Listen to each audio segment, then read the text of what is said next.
اللہ والصلاة والسلام علی رسول الکریم واعوذ باللہ من الشیطان الرجیم بسم اللہ الرحمن الرحیم۔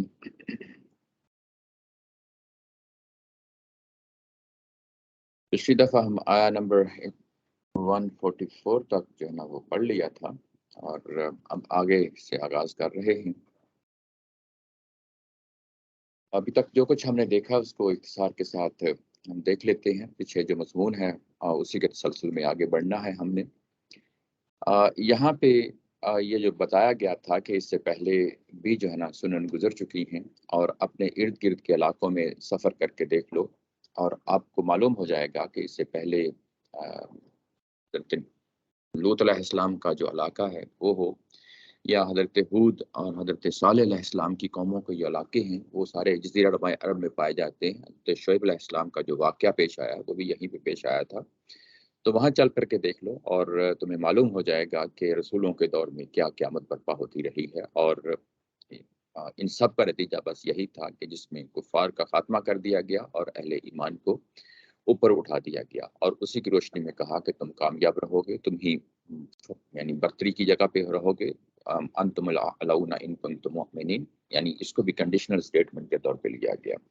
اور اس کے بعد یہ کہا کہ یہ جو تمہیں یہ زخم لگا ہے، یہ اس طرح کا زخم جو ہے نا وہ پہلے بھی ایک دوسری قوم، تمہاری دشمن قوم کو لگ چکا ہے، اور مقصد اس کا یہ تھا جو ابھی جو تمہیں زخم لگا ہے وہ یہ کہ اللہ تعالیٰ کی ذات یہ دیکھ لے کہ تم میں سے ایمان لانے والے کون سے ہیں، وَلِيَعْلَمَ اللَّهُ الَّذِينَ آمَنُوا، حقیقتاً ایمان لانے والے کون ہیں اور کمزور ایمان لانے والے کون سے ہیں، تاکہ یہ فرق جو ہے نا روا رکھا جائے۔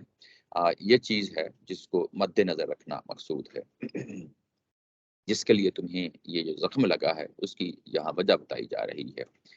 اس کے بعد یہ کہا کہ دوسرا مقصد جو یہ تھا کہ تمہارے اندر جو حقیقتاً شہداء ہیں، جو حقیقتاً جان کی قربانی دے کر اللہ کے دین کو قائم و دائم رکھنا چاہتے ہیں، ظاہر ہے کہ دین کا مقصد ہی یہی ہے، اسلام کا مقصد ہی یہی ہے کہ سرنڈر کرنا، اور اس میں ظاہر ہے کہ کسی سٹیج پہ قربانی کا بھی تقاضا ہو سکتا ہے، جسمانی تقاضا یعنی انسانی جان کی جو ہے نا وہ قربانی کا تقاضا بھی ہو سکتا ہے، اور مال کی قربانی کا بھی جو ہے نا وہ تقاضا ہو سکتا ہے۔ تو تم میں سے حقیقتاً دیکھنا تھا کہ ان کو علیحدہ کر لینا تھا کہ جو واقعی یہ خواہش اپنے دل کے اندر رکھتے ہیں کہ وہ شہید حقیقتاً اللہ کی جو ہے نا وہ گواہی دینے والے بن کر اپنی جان کی قربانی دے کر اس چیز کو ثابت کرنا چاہیں، ان کو علیحدہ کرنا چاہتے تھے اللہ تعالیٰ کی ذات، اور جو نہیں کرنا چاہتے، جو حقیقتاً اپنی جان کو پسند کرتے ہیں، اپنے مال کو پسند کرتے ہیں اور پیچھے ہٹتے ہیں، ان کو علیحدہ کرنا چاہتا تھی اللہ تعالیٰ کی ذات۔ یہ وہ چیزیں ہیں جن کو یہاں پہ مد نظر رکھا جا رہا ہے۔ ایک ایمان کی حالت ہے، اور ایمان بھی جو ہے نا وہ دو طریقے سے یہاں پہ دیکھا گیا کہ ایک خالصتاً جو ہے نا ایمان کی جگہ پہ کھڑے ہیں، اور دوسرے کمزوری کی جگہ پہ کھڑے ہیں، اور دوسرا کیونکہ ظاہر ہے تقابل کا مضمون ہوتا ہے تو دونوں کو ہم اس میں موازنہ کر کے دیکھتے ہیں۔ جب آمنو کا لفظ آیا تو تقابل میں ظاہر ہے کہ جو برتر مقام پہ ہیں اور کم تر مقام کے ہیں، اور اس کے بعد جو برتر ہے انہی کے تسلسل میں کہا کہ جو واقعتاً تن من دھن کی جو ہے نا بازی لگا کر اس چیز کی گواہی دیتے ہیں کہ وہ واقعی مسلم ہیں، تو ان کو بھی ہم نے علیحدہ کرنا تھا، اور جو واقعی اپنی زبانی جمع خرچ سے بات کر رہے تھے ان کو بھی علیحدہ کرنا تھا۔ اس کا ہرگز یہ مطلب نہیں ہے کہ اللہ اب ظالمین کا دوست ہو گیا ہے، نہیں، ہرگز نہیں، بلکہ کچھ مصلحتیں تھیں، کچھ چیزیں ایسی تھیں جن کو سامنے رکھ کے یہ سب کچھ کرنا پڑا۔ اس کا ہرگز یہ مطلب نہیں ہے کہ اللہ دشمنوں کا ساتھ دینا شروع کر دیا، اللہ نے، نہیں، ایسا نہیں ہے۔ اس کے بعد یہ کہا کہ یہ سب کچھ اس لیے کیا گیا کہ تاکہ تمہاری تمہیز ہو، تم کو جدا کر دیا جائے، علیحدہ کر دیا جائے، تمہیں کندن بنا کے جو ہے نا علیحدہ کر دیا جائے، اور اس کے نتیجے میں جو کافر ہیں، جو دوسرے یعنی فریق ہے، دشمن ہے، اس کا بھی کلا کما کرنا یہاں مقصود ہے۔ یہ وہ چیزیں ہیں جو سامنے مد نظر رکھ کے جو ہے نا بات کہی جا رہی ہے۔ اور اس کے بعد یہ کہا کہ کیا تم نے یہ خواہش رکھتے ہو، یہ جو سوال اٹھا تھا کہ رسول کے ساتھ جو کھڑے لوگ ہیں ان کے لیے لازمی ہے کہ وہ اس امتحان سے گزریں، تو ان کا جواب دیا گیا تھا کہ جنت میں جانے کے لیے ضروری ہے کہ یہ سب کچھ جو ہے نا دیکھ لیا جائے کہ حقیقتاً تمہارے درمیان جنہوں نے جہاد کیا ان کو دیکھ لیا جائے، اور جو واقعتاً جو ہے نا نہیں کر سکے، یعنی اللہ کے راستے میں تغدو نہیں کر سکے، ان کو جدا کر دیا جائے، اور یہ بھی دیکھ لیا جائے کہ تم میں سے صابرین کون سے ہیں۔ یہ تم میں سے صابرین کون سے ہیں، یہ یعنی ظاہر یہاں پہ ثابت قدمی کے ساتھ لڑنا، اس پہلو سے بات کہی جا رہی ہے۔ اس کے بعد تم اس سے پہلے موت کو جو ہے نا وہ تمنا کیا کرتے تھے۔ موت ظاہر ہے کہ کس پہلو سے، یہی کہ اللہ کے راستے میں جو ہے نا جان قربان کر دی جائے، تو اب تمہارے سامنے آ گئی ہے، اور جب تم نے ان کو یعنی تمہاری نظروں کے سامنے آ گئی ہے، تمہارے یعنی تمہاری آنکھیں ان کے ساتھ مل گئی ہیں، کس کے ساتھ؟ ظاہر ہے کہ موت کے سامنے دیکھ لیا، تو اب تمہیں ظاہر ہے کہ یہاں پہ کوئی بزدلی، کوئی جو ہے نا کم ہمتی نہیں دکھانی چاہیے۔ یہ جو ابتدائی پیراگراف ہوتا ہے کسی بھی پہلو سے، ظاہر ہے کہ ابھی مضمون شروع ہوا ہے یہ غزوہ احد کے حوالے سے۔ اس سے پہلے مضمون جو آغاز ہوا تھا، بالکل وہ تو بالکل ابتدائی چیز بیان کی گئی تھی، لیکن ابھی جو ہے نا جو چیز بیان کی جا رہی ہے وہ ابھی آغاز ہونے والا ہے اصل غزوہ احد کا، اور جو مسائل ہیں، ایشوز ہیں، ان کو زیر بحث لایا جائے گا۔ اور ان مسائل اور ایشوز کو زیر بحث لانے سے پہلے جو اس کی فاؤنڈیشن ہوتی ہیں، بنیادیں ہوتی ہیں، قرآن ہمیشہ وہاں سے اپنی بات کا آغاز کرتا ہے، تاکہ وہ چیز جو بیان کرنی ہے آگے وہ پوری طرح سامنے رہے۔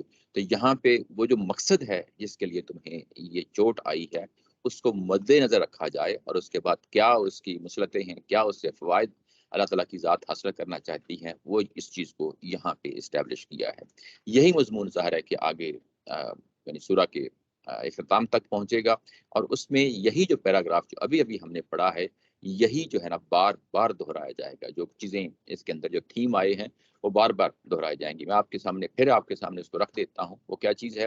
یہ کہ اس چیز کو دیکھ لیا جائے کہ تم میں سے ایمان لانے والے کون سے ہیں اور کمزور کون سے ہیں، اور اس چیز کو دیکھ لیا جائے کہ جو واقعی جو ایمان لانے والے ہیں اور یعنی ان کے دلوں کے اندر پورا خلوص پایا جاتا ہے، لیکن ان میں سے بھی ہم یہ دیکھنا چاہتے ہیں کہ حقیقتاً شہداء کون سے ہیں جو گواہی جنہوں نے دی، اور کمزور کون سے ہیں جو ویسے ہی زبانی جمع خرچ کرنے سے پہلے جو ہے یہاں بات کرتے رہے۔ تو یہ دو پہلو ہوئے۔ اس کے بعد تیسرا پہلو یہ ہے کہ وہ جو ہم نے دیکھنا جو ہے، یعنی ان دونوں پہلوؤں کے نتیجے میں کیا ہوگا؟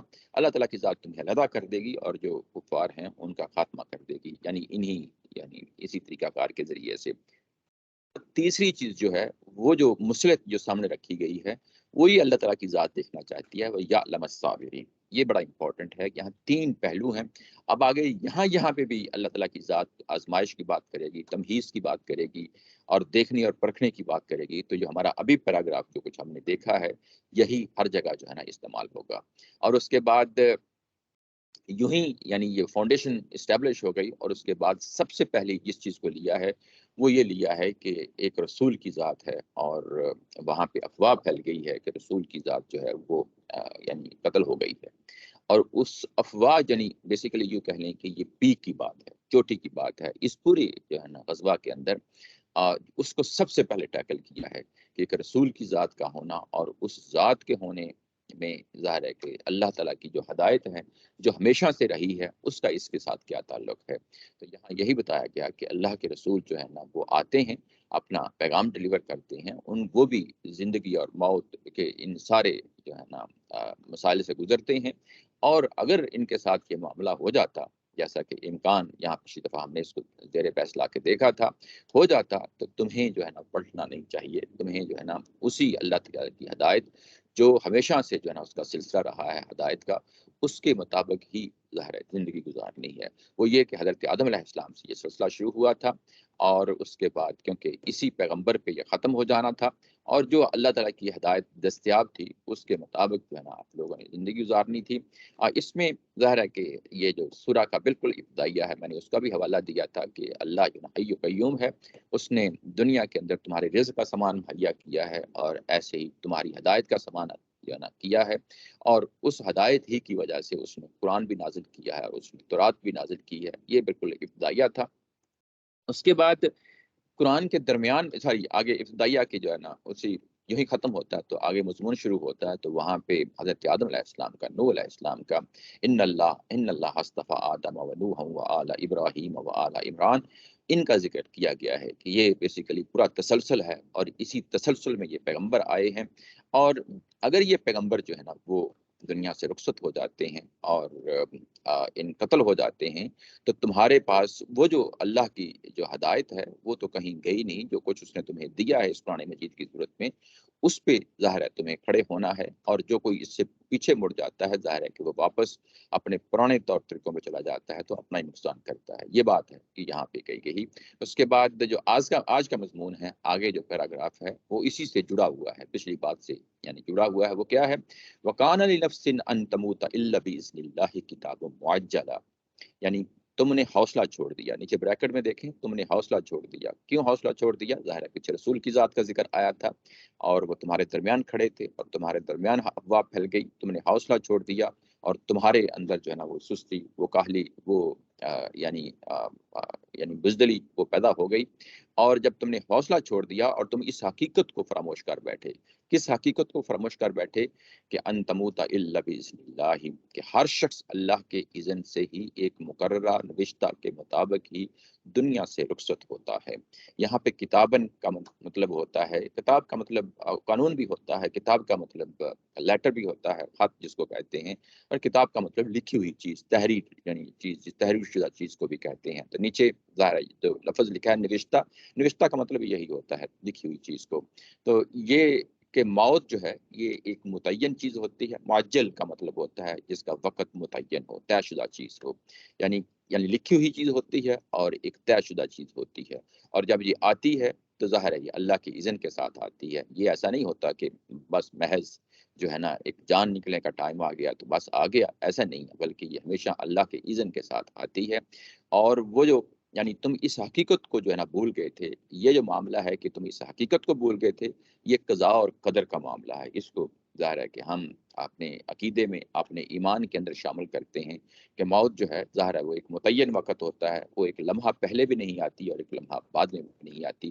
یہ وہ جو عقیدے اور جو ایمان کا مسئلہ ہے، قضاء اور قدر کا مسئلہ ہے، اس کو یہاں پہ مسلمانوں کے دلوں کے اندر راسخ یعنی کیا جا رہا ہے کہ کوئی بھی ذات جو ہے، کوئی بھی نفس جو ہے، کوئی بھی شخص جو ہے، اس کو موت نہیں آتی سوائے اللہ کے اذن کے آتی ہے. اور جب آتی ہے تو وہ وقت اس کے لیے، وہی وقت اس کے لیے متعین ہوتا ہے اور وہی وقت اس کے لیے قسمت میں، اس کے مقدر میں، اس کی قضاء میں جو ہے نا وہ لکھا ہوا وقت ہوتا ہے. یہ ایک چیز ہے جس کو یہاں پہ مسلمانوں کو یہاں پہ سمجھایا جا رہا ہے کہ اللہ تعالیٰ کے ہاتھ میں موت ہوتی ہے، تمہارے ہاتھ میں موت نہیں ہوتی. اور جب اس کے ہاتھ میں موت ہوتی ہے تو وہ جب بھی آتی ہے وہ اللہ کے اذن کے ساتھ آتی ہے اور پہلے سے ایک طے شدہ وقت ہوتا ہے اور اللہ کی لکھی ہوئی بات ہوتی ہے. یہ ایک بات ہے جس کو تم بھول گئے. اور اس کے بعد دوسری بات جس کو تم بھول گئے وہ ہے وَمَن يُرِدْ ثَوَابَ الدُّنْيَا نُؤْتِهِ مِنْهَا، اور یہ کہ ہم دنیا کے اندر جس کو بدلہ دیتے ہیں، یعنی اگر کوئی شخص یہ چاہتا ہے، وَمَن يُرِدْ، جو شخص یہ چاہتا ہے کہ اس کو دنیا کے اندر جو بھی وہ محنت کرتا ہے، کوشش کرتا ہے، تگ و دو کرتا ہے، اس کا اسی دنیا کے اندر اس کو بدلہ مل جائے، نُؤْتِهِ مِنْهَا، ہم اسی میں سے اس کو دیتے ہیں. وَمَن يُرِدْ ثَوَابَ الْآخِرَةِ، اور جو آخرت کا جو ہے نا بدلہ چاہتا ہے، آخرت کا جو ہے نا وہ نتیجہ چاہتا ہے، تو ہم نُؤْتِهِ مِنْهَا، تو ہم اس میں سے ہی اس کو دیتے ہیں، آخرت میں سے اس کو دیتے ہیں. یہاں انتہائی اختصار کے ساتھ قرآن مجید نے اس کو بیان کر دیا ہے. ایک دوسری جگہ پہ قرآن مجید نے سورہ ہود کے اندر جو ہے نا اس کو بڑی تفصیل کے ساتھ جو ہے نا بیان کیا ہے. یہ اللہ کی سنن ہے. اس کو ہم جب میزان میں پچھلی دفعہ اس کو دیکھ رہے تھے تو یہ آخری جو سنت ہے اللہ تعالیٰ کی، جس میں جزا اور سزا کا جو ہے نا معاملہ کیا گیا ہے. جزا اور سزا یعنی یہ 7 سنتیں ہیں جس کو ہم یہاں پہ پڑھ رہے ہیں. اور یہ جو جزا اور سزا والا معاملہ ہے، اس میں اگر آپ دیکھیں تو ایک تو جزا اور سزا وہ جو قیامت والے دن برپا ہونی ہے، جو ہمیں نتیجہ ملنا ہے، وہ تو آخری چیز ہے. لیکن دنیا کے اندر بھی کیا جزا اور سزا کا معاملہ چلتا ہے؟ تو اللہ تعالیٰ کی ذات بتاتی ہے کہ ہاں چلتا ہے. جو انفرادی سطح پہ وہ کیا ہے کہ اگر کوئی دنیا کے اندر یہ شخص اپنے لیے مطمع نظر بنا لیتا ہے کہ مجھے دنیا کے اندر ہی تگ و دو کرنی ہے، کوشش کرنی ہے، خواہ وہ اپنی زبان سے بولے یا نہ بولے. بعض اوقات ضروری نہیں ہوتا کہ انسان بولے، لیکن اس کا عملی طور پہ وہ ایسا ہی کر رہا ہوتا ہے کہ وہ اپنی یعنی تمام توانائیوں کا، اپنی تمام کوششوں کا مرکز و محور اسی دنیا کو مانتا ہے. جب وہ مانتا ہے تو اسی کی بنیاد پہ اپنی ساری تگ و دو کر رہا تھا. تو اللہ تعالیٰ کی ذات کہتی ہے کہ پھر میں اس کو دنیا کے اندر ہی دے دیتی ہوتی ہوں، لیکن جتنا ہی دیتی ہوں جتنا ظاہر ہے کہ اس کی قسمت میں ہوتا ہے، لیکن اس کا آخرت میں کوئی حصہ نہیں ہوتا. یہ جزا اور سزا کے اندر یہ پہلی بات ہے، یہ یہاں پہ بیان کی گئی ہے. اور یہی جو سورہ ہود کا حوالہ ہے، اسی کو میں نے یہاں پہ کاپی کیا ہے. اور وہ کیا ہے؟ جو دنیا کے اندر یہ اوپر میں نے لکھا ہوا ہے، من کانا یرید الحیات الدنیا وزینتہا نوفی الیہم اعمالہم فیہا، جو دنیا کے اندر جو ہے نا یہ شخص اس طریقے سے زندگی گزارنا چاہتا ہے، اسی زینت کے اندر جو ہے نا دل لگا لیتا ہے، تو ہم اس کو پھر پورا پورا جو کچھ اس کے مقدر میں ہوتا ہے اس دنیا کے اندر دے دیتے ہیں۔ وَهُمْ فِيهَا لَا يُبْخَسُونَ، اور دنیا کے اندر پھر ہم اس کو کمی نہیں کرتے، ظاہر ہے کہ جتنی اس کو دینا ہوتا ہے ہم اس کو پورا پورا دے دیتے ہیں۔ أُولَٰئِكَ الَّذِينَ لَيْسَ لَهُمْ فِي الْآخِرَةِ إِلَّا النَّارُ، ایسے لوگوں کے لیے آخرت میں پھر کوئی حصہ نہیں ہوتا۔ یہ اصول ہے، ظاہر ہے کہ ہم یعنی یہاں جہاں جو چیز آتی ہے اس کو اسی طریقے سے جو ہے نا دیکھ رہے ہوتے ہیں۔ یعنی اس سے پہلی والی جو حصہ ہے آیا کا، جس میں یہ کہا گیا کہ وَمَا كَانَ لِنَفْسٍ أَن تَمُوتَ إِلَّا بِإِذْنِ اللَّهِ، یہ ایمانیات کا حصہ ہے۔ اور اس کے بعد اسی آیا کا جو دوسرا ٹکڑا ہے کہ جو دنیا کی تگ و دو میں جو ہے نا اپنے آپ کو کھبا دیتا ہے، اور اس کے بعد وہ یہی چاہتا ہے کہ دنیا کے اندر ہی اس کا نتیجہ مل جائے، ہم اس کو دے دیتے ہیں۔ یہ اللہ کی سنن کا جو ہے نا حصہ ہے۔ تو ہر آیا کے اندر ظاہر ہے کوئی نہ کوئی اصول بیان ہو رہا ہوتا ہے، تو ہم کوشش کرتے ہیں کہ ان اصولوں کو یعنی جو پرانے جو اسلام کی بنیادی تعلیمات ہیں، جیسے کوئی اللہ کی صفات کا معاملہ ہو، جیسے کوئی اللہ کی سنن کا معاملہ ہو، کوئی ایمانیت کا معاملہ ہو، کوئی شریعت کا معاملہ ہو، تو وہاں پہ میں کوشش کرتا ہوں کہ اس کے ساتھ لنک کر دوں۔ پچھلا حصہ جو ہے وہ یعنی قضاء اور قدر سے متعلقہ ہے، اور یہ والا جو حصہ ہے، آخری جو حصہ ہے آیا کا، یہ اللہ کی سنن کے حوالے سے اس کا تعلق ہے، اور اس کا ثبوت جو ہے نا اوپر میں نے دے دیا ہے۔ یہاں اللہ تعالیٰ کی ذات نے اختصار کے ساتھ اسی چیز کو بیان کیا ہے۔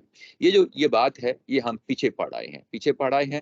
جب بھی میں کہتا ہوں پیچھے پڑھ آئے ہیں، تو ظاہر ہے کہ پیچھے ایک پورا تھیم ہوتا ہے، اس تھیم کو آپس میں ریلیٹ کیا جاتا ہے۔ جو پیچھے ہوتا ہے پڑھنے کا جب میں کہتا ہوں تو ضروری نہیں کہ وہ اسی سورہ کے اندر ہو سکتا ہے کیونکہ سورہ دونوں صورتیں آپس میں جوڑا ہیں۔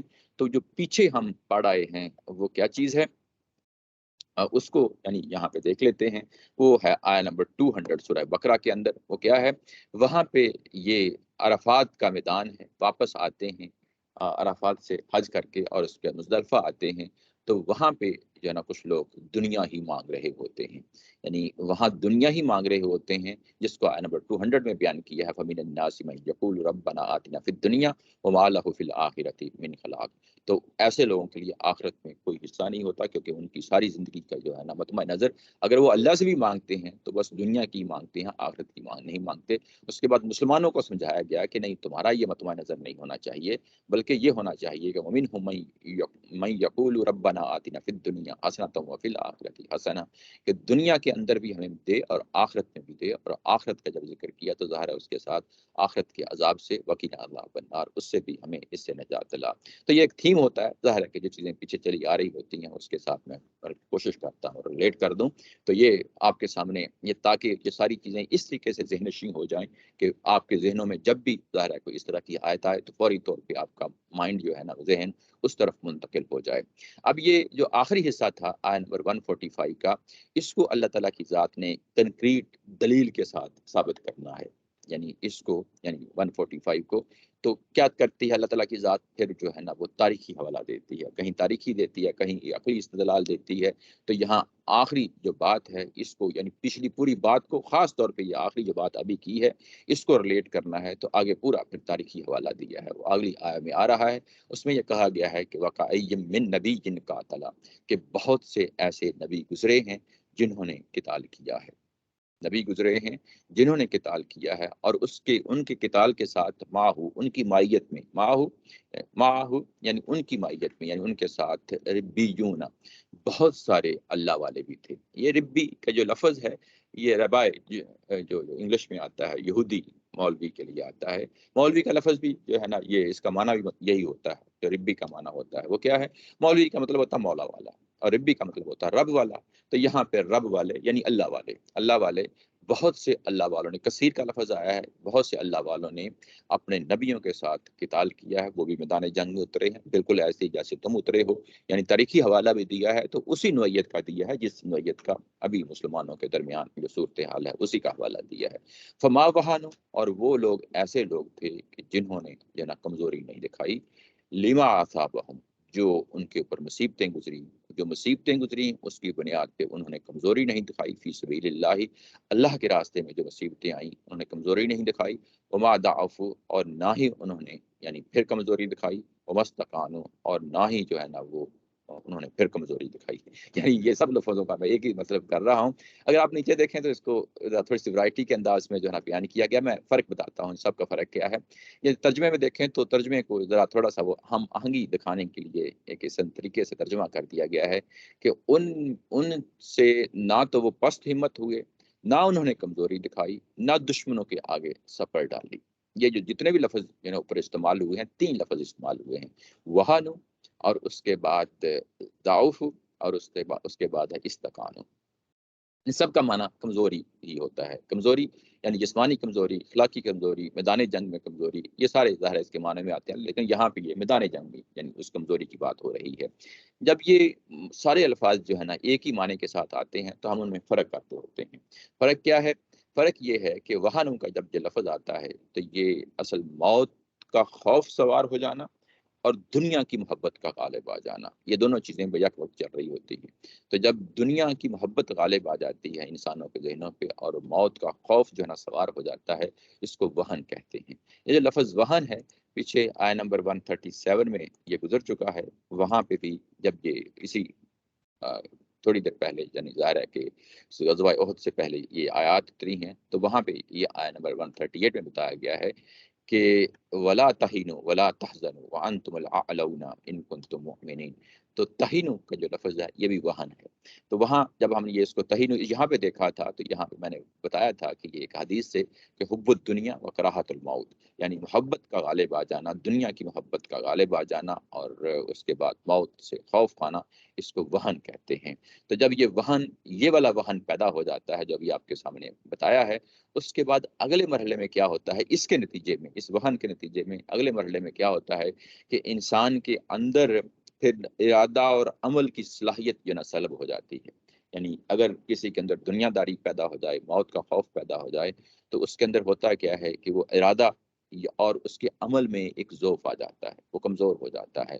یعنی اس کے اندر یہ خواہش نہیں رہتی کہ میں اب کوئی اور ایکٹیویٹی کروں، کوئی زندگی کی جو ہے نا آگے گزاروں. جب یہ صورتحال پیدا ہو جاتی ہے تو پھر ظاہر ارادہ عمل ختم ہو گیا، معطل ہو گیا. تو اگلے مرحلے میں کیا ہوتا ہے کہ دشمن اگر حملہ کر دے تو اس کے سامنے گھٹن ٹیک دیے جاتے ہیں. تو مستقانو کا مطلب یہ ہے کہ انہوں نے دشمنوں کے سامنے سرنڈر کر دیا. یعنی یہ کہ جب بہت سے ایسے اللہ والے گزرے ہیں، اپنے نبیوں کے ساتھ قتال کیا ہے، نہ انہوں نے کم ہمتی دکھائی، یعنی وہ کم ہمتی پست ہمتی نہیں دکھائی، اور نہ ہی انہوں نے کون سی کمزوری دکھائی؟ ارادہ اور عمل کی کمزوری دکھائی، اور نہ ہی دشمنوں کے آگے سپر ڈالی. سپر ڈالنا سرنڈر کر دینا اس کا معنی ہوتا ہے. تو دشمنوں کے آگے انہوں نے سرنڈر نہیں کیا. یعنی یہ وہ خوبی ہے جس کو اللہ تعالیٰ کی ذات دیکھنا چاہتی ہے. یہ جو پہلو ہے کہ جو ابھی 3 پہلو جو بیان ہوئے ہیں، یہ اگر ہم اس کو کمپیئر کریں جو ابھی ہم نے آیات پڑھی ہے، تو اس میں اللہ تعالیٰ کی ذات یہ کہہ رہی تھی کہ وَيَعْلَمَ الصَّابِرِينَ، میں دیکھنا چاہتی ہوں کہ تم میں سے اس طرح کی جنگوں کے مرحلے میں کون ہے جو صبر سے کام لیتا ہے. صبر سے کام لینا یعنی ثابت قدمی سے کام لینا، اپنے ارادے کے ساتھ، اپنے پورے عمل کے ساتھ جڑ جانا، پوری قوت اور تندہی کے ساتھ جو ہے نا اس میں لڑنا، یہی صبر ہے، یہی ثبات ہے. اور اسی کے حوالے سے یہاں پہ یہ چیزیں بیان کی جا رہی ہیں. واللہ یحب الصابرین. آگے پھر اس کو کھول بھی دیا ہے کہ اللہ تعالیٰ کی ذات جو ہے وہ ایسے صابر، ایسے ثابت قدموں کو ہی پسند کرتی ہے. یعنی اللہ تعالیٰ کے نزدیک ابھی جو کرائٹیریا ہے وہ یہ نہیں ہے کہ وہ رسول کے ساتھی ہیں، اللہ پہ ایمان لائے ہیں کہ نہیں لائے ہیں. کرائٹیریا یہ ہے کہ میں کچھ کوالٹیز، کچھ اخلاقی کوالٹیز ہیں، میں دیکھنا چاہتی ہوں کہ وہ تمہارے اندر ہیں کہ نہیں ہیں. یعنی محض یہ زبانی دعویٰ کرنا کہ ہم کسی رسول پہ ایمان لے آئے ہیں، یا جو ہے نا یہ کہ ہم میدان جنگ میں اتر آئے ہیں، ایک رسول کے ساتھ کھڑے ہو گئے ہیں، بس یہی کافی نہیں ہے. میں یہ بھی دیکھنا چاہتی ہوں کہ واقعی وہ حقیقتاً ثابت قدم بھی ہیں کہ نہیں ہیں. تو یہ دیکھیں اللہ تعالیٰ کی ذات ہمیشہ جب قرآن مجید میں چیزیں بیان کر رہی ہوتی ہیں تو کچھ کوالٹیز ہیں ان کو فوکس کیا جاتا ہے، نہ کہ جو ہے نا وہ ظاہری زبانی جمع خرچ کی چیزیں ہیں جن کو یہاں پہ کنسیڈر کیا جاتا ہے. تو یہاں ایک کوالٹی ہے، وہ یہ کہ میں صرف اور صرف جو ہے کہ میں صبر کرنے والوں کو پسند کرتی ہوں. میری ذات جو ہے وہ پسند کرتی ہے تو انہی لوگوں کو پسند کرتی ہے. اس کے بعد آگے یہ کہا کہ وہ لوگ جو نبیوں کے ساتھ کھڑے ہو گئے، وما كان قولهم الا ان قالوا ربنا اغفر لنا ذنوبنا واسرافنا في امرنا وثبت اقدامنا وانصرنا على القوم الكافرين. اور اس کے بعد جب وہ میدان جنگ میں اترے، جب انہوں نے یہ صبر دکھایا، اور جب وہ وقت آ گیا کہ جب وہ ظاہر ہے کہ دشمن کے ساتھ لڑنا ہوتا ہے، آسان کام نہیں ہوتا، تو ان کی زبانوں پہ اگر کوئی ایسی صورتحال پیدا ہوئی تو ان کا کیا قول رہا، وہ اپنی زبانوں سے کیا کچھ کہتے رہے۔ عملاً تو جو ہے وہ انہوں نے کر دکھایا کہ وہ صبر سے لڑنے والے ہیں، ثابت قدمے ہیں، اور وہ نہ جھکتے ہیں، نہ وہ پست ہمت ہوتے ہیں، نہ دشمنوں کے سامنے جو ہے نہ سرنڈر کرتے ہیں۔ اور جب وہ اس طرح کی صورتحال، جس طرح کی صورتحال سے تم درپیش تمہارے ساتھ ہوئی ہے، ویسی صورتحال میں کیا ہوتا ہے، تو ان کی زبانوں پہ یہ دعا جاری ہو جاتی ہے۔ یہ دعا کیا ہے کہ اے ہمارے رب، ہمیں معاف فرما، ہمیں معاف فرما۔ معاف فرما یہ کا یعنی استغفار کا جو معنی ہوتا ہے، عمومی طور پہ ہم اس کو گناہوں کے ساتھ لنک کر دیتے ہیں، یعنی جو ہم کبیرہ گناہ ہوتے ہیں، عمومی طور پہ ظاہر ہے کسی کی حق تلفی کرنا، کسی کے ساتھ ظلم کرنا، زیادتی کرنا، یا جو ہے نا وہ جو چیزیں فحش ہوتی ہیں اس کے ساتھ جو ہے لنک کر دیتی ہیں، عمومی طور پہ ذہن ہمارا ادھر منتقل ہو جاتا ہے۔ لیکن جو استغفار کا قرآن مجید کے اندر اس طرح کے حوالے سے جب آتا ہے، تو اس کا مطلب یہ ہوتا ہے کہ یعنی انسان جب بھی کوئی نیک عمل کر رہا ہوتا ہے تو اس کی خواہش یہ ہوتی ہے کہ میں احسن طریقے سے کروں۔ انسان ہے پھر بھی اس کے ساتھ کمی کوتاہی لگی ہوتی ہے، وہ چاہتا ہے کہ میں اچھی نماز پڑھوں، لیکن ہو سکتا ہے کہ وہ اس طرح کی نماز ادا نہ کر پایا ہو جس طرح کی اللہ تعالیٰ کی ذات چاہتی ہے۔ وہ چاہتا ہے کہ انفاق کروں، ہو سکتا ہے کہ وہ انفاق اس طرح نہ کر پایا ہو۔ تو یہاں پہ ہو سکتا ہے کہ ہم نے یعنی جس صبر و استقبال یعنی صبر و ثبات کا جس تقاضا کیا گیا تھا، ہو سکتا ہے ہم سے وہ نہ پورا ہوا ہو، تو ہمیں وہ اگر کمی رہ گئی، کوئی یعنی اس میں کوئی خطا ہو گئی، تو اللہ تعالیٰ کی ذات سے دعا کر رہی ہیں کہ ہمیں اس کمی اور کوتاہی کو جو ہے نا تو ہی پورا کر دے۔ ہم نے اپنے تئیں پوری کوشش کی ہے یعنی یہ سب کچھ کرنے کی، تو ہمیں جو ہے نا معاف فرما دے۔ اور اس کے بعد ہمارے گناہوں، یہ ذنوب ظاہر ہے کہ اس معنوں میں، خطاؤں کے معنوں میں ہے، یہ وہ بڑے گناہوں کے نہیں، بلکہ یہ ظاہر ہے کہ اسی کنٹیکسٹ میں جہاں پہ یہ بات ہو رہی ہے اسی میں یہ بات آئے گی۔ وہ اسرافنا، اور جو کچھ ہم سے زیادتیاں ہو گئی ہیں، یعنی ایک چیز ہوتی ہے کہ کو کمی رہ گئی، جس کو ذنوب کے معنی میں خطا ہو گئی، کمی رہ گئی اس کے معنی میں، اور ایک بالکل اس کے اپوزٹ ہوتی ہے کہ آپ جذبات میں آگے وہ کچھ کر گئے جو آپ کو نہیں کرنا چاہیے تھا۔ تو اسراف کا معنی ہوتا ہے زیادہ کر جانا کسی چیز کا۔ ہم جب اپنے روزمرہ کی زبان میں بھی اردو میں بولتے ہیں کہ اسراف سے کام لے رہے ہیں، تو اس کا مطلب یہ ہے کہ آپ کو پیسے جو ہے نا وہ اتنے ہیں کھلے ہاتھ کے ساتھ نہیں خرچ کرنے چاہیے تھے۔ یہ اردو میں بھی استعمال ہو جاتا ہے۔ تو یہاں ظاہر ایک کنٹیکسٹ ہے، اس کنٹیکسٹ کے اندر یہ ہے کہ اگر ہم سے وہ کمی بھی ہو گئی ہے یا کوئی زیادتی ہو گئی ہے، تو تمہیں تو ہی جو ہے نا معاف کرنے والا تھی امرینا، ہمارے اس معاملہ میں۔ کس معاملہ میں؟ ظاہر ہے کہ جنگ میں اترے ہوئے لوگ ہیں، اور جنگ کے دوران اگر کوئی جو ہے نا کوئی خطا ہو گئی ہے، کوئی زیادتی ہو گئی ہے، تو ہمیں معاف رکھیے گا اس چیز سے۔ وثبت اقدامنا، اور ہمارے قدموں کو جمائے رکھنا، یعنی یہ کہ بات ابھی تھوڑی دیر پہلے یہی ہوئی تھی نا کہ یہاں پہ یحب الصابرین، تو یہ صبر کس پہلو سے ہے؟ ثابت قدمی کے جو ہے نا وہ پہلو سے ہے کہ ہمارے قدم جو ہے نا وہ جمائے رکھنا، ونصرنا علی القوم الکافرین، اور یہی ہماری دعا ہے۔ اور اسی دعا کے ساتھ ہم آپ سے یہی گزارش کرتے ہیں اللہ تعالیٰ کی ذات سے کہ ہمیں جو ہے نصرت فرما، نصرت فرما۔ نصرت کا جو قاعدہ اور قانون ہے یہ اس کے حوالے سے یہاں پہ بیان کی گئی ہے، یعنی یوں ہی کوئی ایسی چیز آتی ہے تو ہمارا ذہن اللہ کی سنن کے حوالے سے جو نصرت الہی کا قانون ہے، یعنی اس کے لیے دعا کر رہے ہیں کہ وہ حرکت میں آ جائے، جو تیرا قانون ہے، جو تیری سنت ہے اللہ تعالیٰ کی ذات کی، وہ حرکت میں آ جائے۔ ہم نے اپنے تئیں کوشش کر لی، اپنے تئیں تگ و دو کر لی، ہم نے جو ہے نا اگر کوئی خطا ہو گئی ہے، کوئی اگر کوئی کمی ہو گئی ہے، کوئی زیادتی ہو گئی ہے، تو اس کو معاف فرما، اور ہمارے قدم جو ہے نا وہ ثابت قدم رکھ ہمیں، اور ہمیں جو ہے وہ یعنی نصرت عطا فرما اس قوم یعنی کافر قوم جو ہمارے دشمن قوم ہیں۔ تو اس کے بعد کیا ہوا کہ اللہ تعالیٰ کی ذات نے ان کی دعا قبول فرما لی۔ فآتاہم اللہ ثواب الدنیا، تو اللہ تعالیٰ کی ذات نے ان کو اس دنیا کا بھی اجر دیا۔ یہ ثواب وہی ہے جس کو ہم روزمرہ کی زندگی میں بولتے ہیں، اس کا معنی بدل ہوتا ہے، بدلہ ہوتا ہے، یعنی جزا ہوتا ہے۔ تو دنیا میں بھی اس کا بدلہ دیا اور آخرت میں بھی اس کا بدلہ دیا، حسن ثواب الآخرہ، اور آخرت کا بھی انہیں ایک اچھا اجر دیا۔ واللہ یحب المحسنین، اور اللہ تعالیٰ کی ذات جو محسنین جو ہوتی ہے، یعنی جو ایک اچھے طریقے سے کام کرنے والی۔ محسن کا معنی احسان سے ہے، احسان ایک اردو میں بھی جو ہم لفظ بولتے ہیں وہ بھی اس کے معنی میں آتا ہے، یعنی کسی پہ احسان کرنا۔ اور احسان کا ایک معنی ہوتا ہے کہ کسی کو بہت اچھے طریقے سے کام کر دینا، اس طریقے سے کام کر دینا، یعنی جس طریقے سے یعنی وہ اس کی ریکوائرمنٹ ہوتی ہے اس کو فلفل کر دینا، اس کو یعنی یحب المحسنین۔ تو اللہ تعالیٰ کی ذات جو ہے ایسے ہی محسنین کو یعنی پسند کرتی ہے۔ اب یہاں پہ یہ دیکھا گیا کہ اعتراف کنہوں نے کیا ہے؟ اعتراف انہوں نے کیا ہے جو ان نبیوں کے ساتھ کھڑے ہو کے لڑے ہیں۔ اعتراف کس چیز کا کیا ہے؟ اپنی کمی اور کوتاہیوں کا اعتراف کیا ہے۔ یہاں پہ ایک خاص جو ہے نا وتیرہ ہے، ایک خاص جو نا اس کی طرف میں آپ لوگوں کی توجہ دلانا چاہتا ہوں، وہ یہ ہے کہ دیکھیں اگر جنگ کے دوران اگر کوئی کمی ہو جاتی ہے، کوتاہی ہو جاتی ہے، غلطی ہو جاتی ہے، تو اس میں ہوتا کیا ہے؟ ہمارے ہاں جو اس وقت مزاج بن چکا ہے مسلمانوں کا، مزاج بنا ہوا، اس کو ہمیشہ اپنے سے باہر دیکھ رہی ہوتی ہے. یعنی کسی نے سازش کی، باہر سے سازش کی، ہمارے ساتھ ظلم ہو گیا، ہمارے ساتھ زیادتی ہو گئی، ہماری آج کی یعنی یہ صورتحال ہے. آگے چلیں گے تو وہاں یہی معلوم ہوگا کہ جو منافقین ہیں، کمزور دل مسلمان ہیں، وہ بیسیکلی کچھ چیز باہر سے ڈھونڈ رہے ہیں. یہ منافقین کا رویہ ہوتا ہے کہ باہر کی چیزوں کو ڈھونڈے اور اس کے بعد کہے کہ ہمارے ساتھ یہ ہو گیا. جو اصل ایمان والے ہوتے ہیں وہ باہر کی چیز کو نہیں دیکھ رہے ہوتے، وہ ہمیشہ اپنے اندر جو کمی اور کوتاہی ہے اس کو پکڑ رہے ہوتے ہیں. باہر سے جو لڑنا ہے اس کو اللہ پہ چھوڑ دیتے ہیں. اپنی کمی اور کوتاہی، اس میں کمی تو نہیں آ گئی، اس میں کوئی زیادتی نہیں ہو گئی. یہ وہ چیز ہے جس میں یہاں پہ ہائی لائٹ کیا جا رہا ہے، کیونکہ اس کے بعد کچھ تھوڑی دیر بعد ہمیں پتہ چلنا شروع ہو جائے گا کہ منافقین نے جو ہے نا منہ کھولنا شروع کر دیا، اور وہ جو منہ کھولنا شروع کر دیا ہے اس کا ٹارگٹ کوئی اور ہے، اپنی ذات نہیں ہے. یہاں پہ یہ بتایا جا رہا ہے کہ نہیں، یہ جو نبیوں کے ساتھ لڑے ہیں، انہوں نے ہمیشہ یعنی کوئی شکایت نہیں ان کی زبانوں پہ آئی. اگر کوئی غلطی ہوئی ہے تو وہ اس غلطی کو مانا ہے، مان کے آگے سٹیپ اٹھایا ہے. اور وہ غلطی کیا ہے؟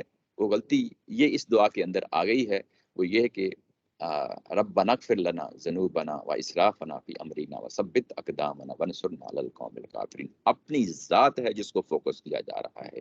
مسلمانوں کو یہی سمجھایا جا رہا ہے کہ دیکھو تمہارا معاملہ اللہ اور اللہ کے رسول کے ساتھ ہے. اللہ اور اللہ کے رسول کے ساتھ زبان نہیں کھولنی، یعنی صبر سے کام لینا ہے، صبر سے کام لینا ہے. اور اگر تم سے کوئی غلطی ہو جاتی ہے تو اس اعتراف کے مقام پہ کھڑے ہو جاؤ. اعتراف کے مقام پہ کھڑے ہو کے یہ کہنا ہے کہ ہم سے کوئی غلطی ہو گئی، ہم سے کوئی زیادتی ہو گئی تو ہمیں معاف کیجئے گا اور ہمارے قدم جما دیجئے گا، وانصرنا علی القوم. تو پھر یہ وہ صورتحال ہوتی ہے جس میں پھر اللہ کی نصرت آتی ہے. یعنی صبر کا جہاں جس طریقے سے اس کو کھولا ہے، جب ہم صبر کا لفظ بولتے ہیں، ثابت قدمی کا لفظ بولتے ہیں، اس کو بہت اچھے طریقے سے یہاں پہ کھولا ہے. ہمیشہ اپنی ذات پہ فوکس کرو. اگر تم ایک جماعت ہو، جماعت کی حیثیت سے میدان جنگ میں اترے ہو، جماعت کی حیثیت سے تمہارے اندر کوئی کمی ہو گئی، کوئی کوتاہی ہو گئی، تو کلیکٹیولی تمہیں اللہ کے حضور کھڑے ہو کے اس طریقے سے تمہیں جو ہے نا کلام کرنا، اس طریقے سے بولنا ہے. یہ نہیں کہنا کہ کسی اور نے ہمارے ساتھ سازش کر دی، کسی اور نے ہمارے ساتھ کوئی پرابلم کر دی. شکایت نہیں لانی، شکایت نہیں لانی، بلکہ اگر تمہارے اندر کوئی کمی اور کوتاہی ہو گئی ہے تو اس کو فوکس کرنا ہے. اس کے بعد ایک اور چیز ہے جو یہاں پہ بیان کی گئی ہے کہ ہم نے دنیا کے اندر بھی ان کو دیا اور آخرت میں بھی دیا. جب آخرت کا کہا گیا تو اس کے لیے لفظ آیا ہے یہاں حسن ثواب الآخرہ. یعنی مطلب یہ ہے کہ دنیا میں تو ظاہر ہے کہ نفعت اللہ مل سکتا ہے، اس کے پورے امکانات ہوتے ہیں، کمی بھی ہو سکتی ہے، زیادتی بھی ہو سکتی ہے، یعنی زیادہ بھی مل سکتا ہے، کم بھی مل سکتا ہے. لیکن آخر میں ہمیشہ یعنی اللہ تعالیٰ کی ذات کا جو وعدے ہوتے ہیں وہ ہمیشہ یعنی بہت بڑا چڑھا کے وعدے ہوتے ہیں. یعنی 10 یعنی گنا سے لے کے 700 گنا تک ظاہر ہم پیچھے پڑ آئے ہیں. تو یہاں حسن ثواب الآخرہ کہہ کے اس کی طرف حوالہ دے دیا کہ میں ایسے جو ہے نا وہاں پہ دوں گی، اور اللہ ایسے ہی محسنین کو جو ہے نا نوازتا ہے. کیونکہ یہ کہاں سے یہ سوال اٹھا تھا؟ وہ سوال یہاں سے اٹھا تھا، یہ جو ابھی پچھلا پیراگراف پڑھا تھا ہم نے، وَمَن يُرِدْ ثَوَابَ الدُّنْيَا نُؤْتِهِ مِنْهَا وَمَن يُرِدْ ثَوَابَ الْآخِرَةِ نُؤْتِهِ مِنْهَا. تو یہ بیسیکلی پچھلا پیراگراف تھا، اس کو یعنی اس کو موقع کرنے کے لیے، اس کو زیادہ جو ہے نا ایمفیسائز کرنے کے لیے آگے پوری پھر وہ تاریخ کی جو ہے نا پوری مثال یہاں پہ پیش کی گئی ہے. جی کیا جی سوال ہے؟ سوال ہے کہ یہ اونچی طرح پر یہ گناہوں ٹرانسلیشن گناہ کی ہے، گناہوں سے درگزر کرنا. جی جی یہ گناہ کیوں ٹرانسلیشن کی؟ کمی اور کوتاہی تو جو آپ الفاظ استعمال کر رہے ہیں وہ صحیح سمجھ آ رہے ہیں، اور اپوزٹ بھی استعمال ہوا ہے زیادتی. جی جی بالکل کے بعد جی جی لیکن یہ گناہ کیوں ہے؟ یہ گناہ اردو کا یعنی فارسی کا لفظ استعمال ہے، اس کے اندر دونوں معنی ہوتے ہیں. یعنی وہ بیسیکلی جب ہم گناہ کا لفظ بولتے ہیں تو ہمارے ذہن میں ہمیشہ جو بچپن سے چیز بیٹھی ہے کہ ہم نے شاید کوئی غلط کام کر دیا ہے. تو گناہ کے معنی کے اندر خود خطا بھی ہوتی ہے، اور وہ معنی بھی ہوتا ہے جو ہمارے اندر ذہن میں پہلے بیٹھا ہوا ہے. تو گناہ کے تصور میں یعنی وہ دونوں پہلو ہیں، تو اس لیے اس میں کوئی حرج کی بات نہیں ہے. لیکن اگر کوئی ایکسپلین کر دے تو اس کو پھر جو ہے نا سمجھنے میں مشکل پیش نہیں آنی چاہیے. یعنی کوئی کام کرتے ہوئے کوئی کمی ہو جانا وہ بھی بیسیکلی خطا ہے، وہ بھی گناہ ہے، وہ بھی جو ہے نا جنوب کے معنوں میں اس میں آ جاتا ہے. یہ جنوب جو ہے اس میں یہ چیز واضح رہنی چاہیے. اور اس کو اگر ظاہر نیچے محاورتاً گناہ کا لفظ استعمال کیا تو اس میں کوئی حرج کی بات نہیں ہے، کیونکہ آگے اسراف آ گیا ہے تو دونوں کو کمپیئر کرتے ہوئے تقابل میں جو معنی ہے وہ متعین کر کے میں نے آپ کے سامنے اس کو رکھ دیا ہے. یہ کوئی اور سوال؟ آگے بڑھتے ہیں. یہ چیز جناب نہیں جی نہیں تو بیسیکلی وہ بھی وہی پہلے وہی شیڈ آ جاتا ہے. یعنی اللہ کے مقابلے میں جو آپ کو کہا گیا ہے کہ رسول نے ایک حکم دیا اور اس کے بعد تم اس سے سرتابی کر گئے، تو یہ بھی بغی ہوتا ہے نا. یعنی پیچھے ہوا کیا ہے، یا آگے ابھی پتہ چل جائے گا کہ اللہ تعالیٰ رسول کی ذات نے حکم دیا ہے کہ یہاں پہ لوگ درے پہ کھڑے ہو کے جو ہے نا تیر اندازی کا جو ہے نا کام کریں گے، اور انہوں نے اس کو چھوڑ دیا، اس سے آگے نکل گئے. تو آگے نکل کے یہ وہ اسراف ہے جہاں پہ اس چیز کے حوالے سے بات ہو رہی ہے. تو اگر بغی لینا ہے تو اس میں بھی کوئی حرج کی بات نہیں ہے. اصل چیز یہ ہے کہ وہ شیڈ آپ کے سامنے رہے. یہ شیڈ قرآن مجید یہاں پہ نکالنا رہتا ہے وہ، کیونکہ آگے فی امرینا آ گیا ہے. امرینا تو امر کیا ہے؟ جنگ ہی ہے نا اس وقت، یعنی جنگ ہی کا تو معاملہ ہے. تو جنگ کے اندر جو ہے نا وہ پرابلم ہو سکتے ہیں، تو اس کو جنیرک رکھتے ہوئے قرآن مجید ہمیشہ اس کو جنرلائز کر دیتا ہے چیزوں کو، کہ یہ ذنوب اور اسراف یہ محض وہ نہیں ہے جو تھوڑی بہت چھوٹ ہو سکتا ہے، بڑا گناہ بھی ہو جائے، غلطی سے کسی کو قتل بھی کر دیا جائے، یہ سارے امکانات ہوتے ہیں نا. تو یہ کمی بیشی جو ہے نا وہ سارے اس میں چلے گی، لیکن جو شیڈ ہے وہ آپ کے سامنے رہنا چاہیے کہ اصل میں یہ میدان جنگ ہی ہے جس کے اندر جو کمیاں ہوتی ہیں کہ ہم وہ حق ادا نہ کر پائے، اور جو زیادتیاں ہوتی ہیں، اور ہو سکتا ہے اس میں بڑی زیادتی بھی ہو جائے، لوٹ مار یعنی کوئی ایسی ہو جائے، ایسی جانوں کا جو ہے نا تلف ہو جائے مخالفین کی، اور ہم نہیں کرنا چاہتے تھے، ہو گئی، لیکن ہو گئی، غلطی سے ہو گئی. یعنی اعتراف کی مقام پہ کھڑے ہونا ہے اصل چیز. اصل جو ہے نا وہ شیڈ جو ہے نا سامنے رہنا چاہیے، کیونکہ ان کے نزدیک یعنی جو آگے ابھی ہم پڑھنے جا رہے ہیں کہ جن کو ٹیلے پہ بٹھا دیا گیا تھا، دنیا ہی سب کچھ ہو گئی تھی. یعنی رسول کا جو حکم تھا اس کو چھوڑ دیا، دنیا ہو گئی. تو اب اس کو اسٹیبلش کیا جا رہا ہے، ان کو سمجھایا جا رہا ہے کہ دنیا جو ہے نا جب جنگوں میں اترتے ہیں، اور عام حالات میں بھی یہی مطمع نظر رہنا چاہیے، تو یہ دنیا مطمع نظر نہیں ہونی چاہیے. تم اللہ کے راستے میں اترے ہو تو تمہارے احساسات بھی وہی ہونے چاہیے کہ جو حقیقتاً جو ہے اللہ تعالیٰ کی ذات چاہتی ہے. اس میں پھر دنیا کمانے والی بات نہیں ہونی چاہیے تمہارے اندر، دنیا کی محبت نہیں ہونی چاہیے. خالصتاً جو ہے نا تم ایک ٹارگٹ لے کے نکلو، اور وہ ٹارگٹ یہی ہے کہ اللہ کے احکام، اللہ کے رسول کے احکام ثابت قدمی ہے. اور اس ثابت قدمی میں ظاہر ہے کہ دنیا داری پھر وہ تمہارے سامنے نہیں آنی چاہیے. یہ چیزوں کی ملاوٹ نہیں ہونی چاہیے جس چیز سے یہ منع کیا جا رہا ہے. اس کے بعد آگے بڑھتے ہیں. اس کے بعد یہ کہا جا رہا ہے، یعنی ابھی یہ چیز جو اسٹیبلش ہوئی ہے، دو چیزیں، یعنی رسول کی ذات کا یہ افواہ پھیل جانا کہ وہ قتل ہو گئے ہیں، اس چیز کو یہاں پہ سب سے پہلے اس کو لیا ہے. اس کے بعد اگلی چیز کو جو لیا ہے، وہ جو لیا ہے یہ بنیادی طور پہ دو چیزیں ہیں. رسول کی ذات جو ہے وہ امپورٹنٹ ہو گئی ہے اس جنگ کے دوران، اور دوسرا دنیا داری کا غلبہ ہو گیا ہے. اور جب دنیا داری کا غلبہ ہو گیا ہے، وہ تمام جرت، وہ تمام ثابت قدمی، وہ تمام اللہ کے وعدے، وہ سب پھر پیچھے ہٹ گئے ہیں. جب پیچھے ہٹ گئے ہیں تو ان چیزوں کو ابھی جو بنیادی صلاحیتیں ہیں جن کی کمی ہو گئی تھی ان کو ہائی لائٹ کیا جا رہا ہے ابھی تک جو یہ ساری صورتحال ہے.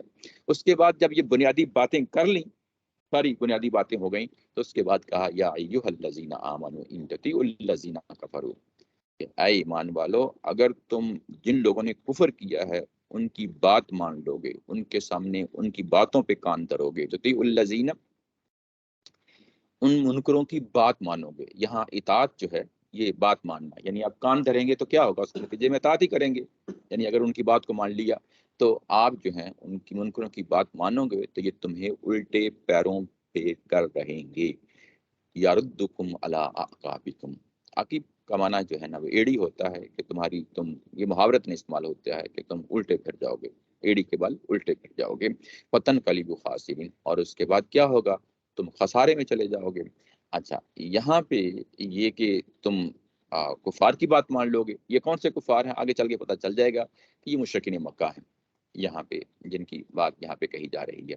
لیکن اس کے ساتھ اہل کتاب بھی کھڑے ہیں، اس کے ساتھ منافقین بھی کھڑے ہیں، جن کو ظاہر ہے کہ جو چوٹی کی بات ہے، جو مشرکین مکہ ہیں کفارو، وہ آگے آ رہا ہے. یہ تو بڑا واضح ہو رہا ہے. یہ یہاں پہ جس چیز کی طرف میں جو ہے نا توجہ دلانا چاہتا ہوں، ایک دو پوائنٹس ہیں، وہ یہ ہیں جیسے پیچھے آیا نمبر 118 میں یہ گزر چکا ہے. وہ 118 میں کیا گزرا ہے ابھی آپ کے سامنے جو ہے نا اس کو دیکھ دیتا ہوں. وہ ہے 118 میں کہا گیا تھا جب یہ غزوہ احد ابھی سٹارٹ نہیں ہوا تھا، اور اس سے پہلے کچھ چیزیں بتائی جا رہی تھیں کہ تم ہی غالب رہو گے، تمہیں جو ہے نا ہمیشہ طاقت ملے گی، تمہیں غلبہ ملے گا. لیکن ایک واقعہ درمیان میں ہو گیا، اب اس کے بعد اس واقعے کی توجیہ بتائی جا رہی ہے کہ غزوہ احد میں کیا ہوا ہے. یہ جو غزوہ احد کا واقعہ ہے پورا، اس کو بیان کرنے سے پہلے جو پچھلا پیراگراف ہے وہ ہوتا ہی یہاں سے سٹارٹ ہے. یا ایھا الذین آمنوا لا تتخذوا بطانۃ من دونکم لا یعلونکم خبالا، کہ تم اپنے دشمنوں کے ساتھ جو ہے نا وہ ان کے بیدی نہ بن جاؤ، ان سے ہمیشہ متنبع رہو. وہ تو ہمیشہ یہی چاہتے ہیں کہ تم تکلیفوں میں مبتلا ہو جاؤ، تم مصیبتوں میں جو ہے نا پھنس جاؤ، ان کی باتوں میں نہیں آنا. وہ آگے پورا پیراگراف ظاہر ہے میں اس کو نہیں پڑھوں گا. وہ یہ کہ اگر تمہیں کوئی تم دکھ اٹھاتے ہو تو وہ خوش ہوتے ہیں، اور اگر تمہیں کوئی خوشی ملتی ہے تو وہ اس سے ان کے چہرے جو ہے نا وہ بگڑ جاتے ہیں، لال پیلے ہو جاتے ہیں. اور آخر میں کہا تھا وَإِن تَصْبِرُوا وَتَتَّقُوا لَا يَضُرُّكُمْ كَيْدُهُمْ شَيْئًا، اگر تم یا صبر سے کام لیتے ہو، تقوی سے کام لیتے ہو، تو ان کی تمام چالوں کو جو ہے نا اللہ تعالیٰ کی ذات ختم کر دے گی، انویلیڈیٹ کر دے گی. یعنی یہ کہ ان کو دشمنوں کی چالوں کو انویلڈ کر دے گی، اور یہ کہ تمہیں دشمن کی باتوں میں نہیں آنا. اب اس یہاں پہ آ کے آیت نمبر 49 کے ساتھ جب اس کو بلایا گیا ہے تو یہ وہ جگہ ہوتی ہیں جس سے نظم آپس میں جڑ رہا ہوتا ہے. یعنی پیچھے کیا بات ہوئی تھی، اور پیچھے امیڈیٹلی اس سے پہلے یہی تو بات ہوئی تھی نا، دشمنوں کی بات ہوئی تھی.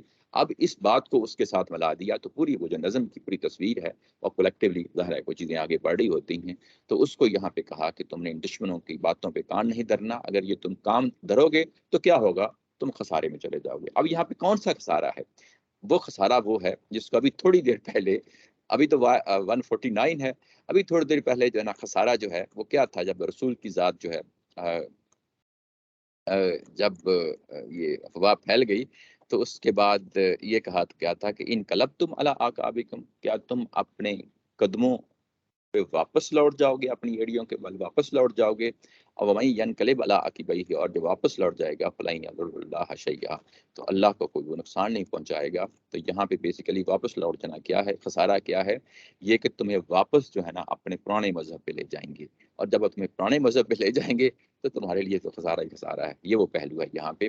اگلی آیت جو ہے نا بڑی پھر امپورٹنٹ ہو جاتی ہے پورے اس تھیم کے ساتھ. وہ کیسے ہے، بل اللہ مولاکم، ان کی باتوں پہ کان نہ دھرو، بلکہ کس کی باتوں پہ کان دھرو، اللہ کی باتوں پہ کان دھرو، اس لیے کہ وہی تمہارا مولا ہے، تمہارا ولی ہے، مددگار ہے. مولا مددگار ہے، یعنی وہی نیچے ترجمہ کیا گیا ہے، یعنی تمہارا مددگار ہے.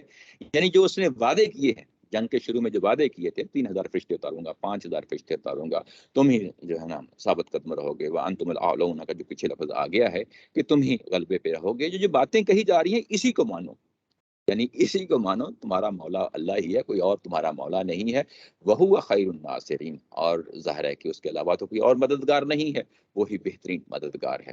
سَنُلْقِي فِي قُلُوبِ الَّذِينَ كَفَرُوا، تو ان قریب ہم کیا کریں گے کہ ظاہر ہے کہ تمہیں اس وقت ایک زخم لگا ہے.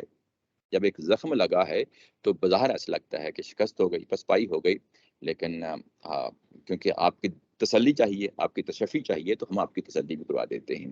اب کیا ہوگا، ابھی جو ہے تھوڑی دیر بعد آپ دیکھ لیجئے گا نتیجہ اس کا. سنلقی فی قلوب الذین کفروا، تو جن لوگوں نے کفر کیا ہے یعنی مشرکین مکہ ہیں، ہم ان کے دلوں میں رعب ڈال دیں گے. اور بما اشرکو، کس وجہ سے روک ڈالیں گے، اس وجہ سے روک ڈالیں گے کہ انہوں نے شرک کیا ہے باللہ، اللہ کے ساتھ شرک کیا ہے، ما لم ينزل به سلطانہ، اور جس کے لیے اللہ تعالیٰ کی ذات نے کوئی جو ہے نا دلیل نہیں اتاری. سلطان کا مطلب ہوتا ہے وہ ایسی دلیل، ایسی یعنی توجیہ، یعنی ایسی دلیل جس کے ظاہر ہے کہ حرف آخر ہو. کوئی ایسی دلیل نہیں اتاری. کس کے لیے نہیں اتاری، یعنی ان کے بتوں کے لیے بھی نہیں اتاری کہ وہ اللہ کے واقعی شریک ہیں. ومأواہم النار، اور ان کا ٹھکانہ جو ہے، ان کی پناہ گاہ جو ہے وہ ہمیشہ یہ دوزخ ہوگی. وبئس مثوى الظالمین، اور ان ظالمین کے لیے یہ بہت ہی برا ٹھکانہ ہے. ظالمین یہی مشرکین، یعنی اس کے معنی میں ہے. مسوہ کا مطلب ہوتا ہے ٹھکانہ، اور مأویٰ کا مطلب بھی ٹھکانہ ہوتا ہے. دونوں میں فرق یہ کیا جاتا ہے کہ جب مسوہ کا آتا ہے تو اس کا مطلب محض ٹھکانہ ہوتا ہے. مأویٰ کے اندر ماوا ملجا، یہ ہم اردو میں بھی استعمال کرتے ہیں، اس کا معنی ٹھکانہ بھی ہوتا ہے. اور ماوا کے اندر ایک ان بلٹ اور چیز ہوتی ہے جس کو ہم پناہ گاہ بھی کہتے ہیں. یعنی ماوا کے اندر پناہ گاہ جو ہے نا وہ بڑا ساتھ ہی جڑا ہوا مفہوم ہے کہ ان کی پناہ گاہ جو ہے وہ اب کہیں سے نہیں ان کو پناہ ملے گی. اب ان کو پناہ جو ہے وہ ان کو نار سے ملے گی، دوزخ سے ملے گی، اور یہ بہت ہی بڑا ٹھکانہ ہے. یہاں پہ اس ساری چیز کے اندر وہ کیا چیز ہے جو آپ لوگوں کے سامنے نکالنا چاہتا ہوں کہ تمہیں اللہ پہ ہی بھروسہ کرنا چاہیے، اللہ کے وعدوں پہ بھروسہ کرنا چاہیے. اللہ نے جو تمہارے لیے کنڈیشنز رکھی ہیں کہ تمہیں صبر سے کام لینا ہے، تمہیں تقوی سے کام لینا ہے، اللہ کے رسول کی بات پہ کھڑے ہونا ہے، اللہ کی بات پہ کھڑے ہونا ہے. جب تم اس چیز پہ کھڑے ہو جاؤ گے تو اس کے بعد اللہ تمہاری مدد جو ہے نا لازمی کرے گا. جو وعدے ہیں وہ لازمی طور پہ کرے گا، کیونکہ وہی جو ہے نا وہ یعنی کرتا ہے۔ یہاں پہ یہ کہا گیا کہ ہم کفار کے دل میں روب ڈال دیں گے، یہ بڑی امپورٹنٹ چیز ہے۔ روب کیا ہوتا ہے؟ روب کے کئی پہلو ہوتے ہیں۔ دشمن کے پاس افرادی قوت زیادہ ہے، یہ بھی ایک روب ہوتا ہے۔ دشمن کے پاس اسباب زیادہ ہیں، ٹیکنالوجی زیادہ ہے، یہ بھی ایک روب ہوتا ہے۔ جس طرح آج کے دور میں ہمارے اوپر روب پڑا ہوا ہے ویسٹ کا، یعنی ٹیکنالوجی میں ہم سے آگے ہیں، انسٹیٹیوشنز میں ہم سے آگے ہیں، تو یہ ایک روب ہوتا ہے نا۔ روب کی کئی شکلیں ہوتی ہیں، تو اب یہاں پہ کون سا روب ہے، یعنی ہم نے ڈیفائن کرنا ہے نا کون سا روب ہے۔ روب کے کئی شیڈز ہوتے ہیں، تو یہی تو چیز ہم بیٹھ کے غور و فکر کرتے ہیں قرآن مجید کی اس محفل میں کہ وہ کون سا روب ہے۔ یہاں پہ یہ روب جو ہے وہ پیچھے آگے ہے مولا کو، یعنی ہم اسی کنٹیکسٹ سے چیزیں اٹھاتے ہیں اور اس کے بعد بتا دیتے ہیں کہ بھئی یہ باہر سے نہیں ہم نے سوچنا، یعنی روب کو کون سا روب ہے، یعنی کہ تمہیں کوئی افرادی قوت دے دیں گے، یہ کہ تمہیں کوئی جو ہے مالی قوت دے دیں گے، یہ کہ تمہیں کوئی ٹیکنالوجی دے دیں گے، نہیں، ایسی کوئی چیز نہیں ہے، بلکہ کس چیز کا روب ہے؟ وَلِلَّهُ مَوْلَاكُمْ، کہ یہ روب جو ہے وہ اس چیز کو محسوس کریں گے۔ کون محسوس کرے گا؟ مشرکین مکہ محسوس کریں گے نا، کہ اللہ کے جو وعدے ہیں جو مسلمانوں کے ساتھ کیے گئے تو وہ تو پورے ہو گئے، وہ پورے ہو گئے۔ جب وہ اس موڈ میں آئیں گے، اس طریقے سے سوچیں گے، اس کے بعد کیا ہوگا؟ اس کے بعد انہیں اپنے معبودوں کی حقیقت جو ہے نا سمجھ میں آ جائے گی۔ یہی آگے یہی کہا گیا ہے نا کہ بما اشرکو، انہوں نے شرک کیا ہے، اپنے معبودوں کی حقیقت سمجھ آ جائے گی کہ جن چیزوں پہ ہم نے تکیہ لگایا تھا وہ تو ختم ہو گئے۔ اور دوسری طرف جو مخالفین ہیں، جو مسلمان ہیں، وہ تو اللہ کے سہارے جو ہے نکلے ہیں، اور ان کو 3000 5000 فرشتے کا وہ تو کام کر گئے، یہ کام کر کے۔ اب یہ چیز جو ہے جب یہ آیات ان تک پہنچیں گی، یعنی ایک کیوریوسٹی ہوتی ہے نا ایک چیز کی، کہ مشرکین مکہ بھی سوچ رہے تھے کہ اچھا یہ تو ان کو ایک طرح کا زخم لگا ہے، تو اب اللہ تعالیٰ کی ذات جس کا یہ کہتے ہیں کہ ہمارے پاس وحی آتی ہے، تو وہ کون سی وحی آئی ہے؟ ہوتی ہے نا کیوریوسٹی۔ تو جب وہ یہ ساری آیات کو پڑھیں گے، ان کو سنیں گے، دیکھیں گے، اس کے بعد اہل کتاب بھی سنیں گے، پڑھیں گے اور دیکھیں گے، تو یہ جب یہ سب کچھ ہوگا تو انہیں معلوم ہو جائے گا کہ اچھا اصل میں چیزیں ایسے ہی ہیں جیسے یہ بیان کی جا رہی ہیں۔ اوپر جب یہ واقعہ سٹارٹ ہوا تھا تو وہاں پر لفظ کیا استعمال ہوا تھا؟ سمیع اور علیم، یعنی جو کچھ میں بیان کروں گا وہ حقیقت ہے، اس میں کسی بندے کی رائے نہیں ہے، یہ اس خالق کائنات کا جو ہے نا بیان ہے۔ یہ بیان ہے جب اس کو پڑھیں گے، سنیں گے، دیکھیں گے، اور وہ خود مشرکین مکہ اس چیز پہ جو ہے نا وہ ان کے ذہن میں بیٹھ جائے گا، بل اللہ مولاکم، ان مسلمانوں کے پیچھے اللہ ہی ہے بس، ہمارے پاس جو ہمارے بت ہیں نا وہ ہمارے کام نہیں آئے۔ یہ وہ چیز ہے، اس کو اب میں ریلیٹ کروں گا جا کے کس آیا کے ساتھ؟ پیچھے آیا نمبر 118 میں جا کے جو ہے نا ریلیٹ کروں گا۔ یہ وہ جگہ ہے جس جگہ پہ استاذ محترم کی خاص جو ہے نا سوچ اور فکر جو ہے نا وہ ان کے اوریجنل تھنکنگ کی جو بات کر رہے تھے وہ وہی جو ہے نا یہاں پہ مضمون ہے۔ آیا نمبر 118 کے اندر کیا تھا وہاں؟ سوری 118 نہیں، یہ 144 ہے۔ سوری بار بار کہہ رہا ہوں، آپ لوگوں کو غلطی لگ رہی ہے، ایک منٹ کا، یہ 127 ہے، سوری 127 127 کیا ہے؟ یہ بڑی اہم جگہ ہے۔ وہاں پہ یہ کہا گیا تھا کہ ہم فرشتے کیوں اتار رہے ہیں؟ وما جعلہ اللہ الا بشری لکم، ہم یہ تمہارے لیے بشارت کا سامان کر رہے ہیں کہ تمہارے دل مطمئن ہو جائیں اس سے۔ اور اس کے بعد جو دوسرا فریق ہے مشرکین مکہ، ان کے لیے ہم جو ہے نا یہ جو فرشتے اتار رہے ہیں کس مقصد کے لیے اتار رہے ہیں؟ کہ فرشتے ان کو علیحدہ کر دیں، ان میں سے ایک حصے کو علیحدہ کر کے ان کو یہ توفیق دے کہ وہ کل کو اسلام قبول کر لیں۔ یہی کہا تھا نا، او یتوب علیہم او یعذبہم، کہ ان میں سے ایک فریق جو ہے مشرکین مکہ میں سے ان کو جدا کر کے وہ اس موقع دیں کہ وہ یہ سمجھے کہ اس پورے واقعے کے پیچھے اللہ کی ذات کھڑی ہے، فرشتے کھڑے ہیں۔ یہ سمجھانا مقصود تھا نا۔ تو یہ جو سمجھانا مقصود تھا کہ تمہیں تو اطمینان مل جائے گا، یہ فرشتے کیوں اتارے؟ یعنی یہ ایک طرف تو مسلمانوں کو اطمینان دلانا تھا کہ تم مطمئن ہو جاؤ، یہ اللہ کے فرشتے اتر رہے ہیں، تمہاری مدد کے لیے اتر رہے ہیں، لیکن اصل یہ مدد جو ہے اللہ تعالیٰ کی طرف سے ہی آتی ہے کیونکہ وہ عزیز اور حکیم ہے۔ یہی بات تھی نا مسلمانوں کی۔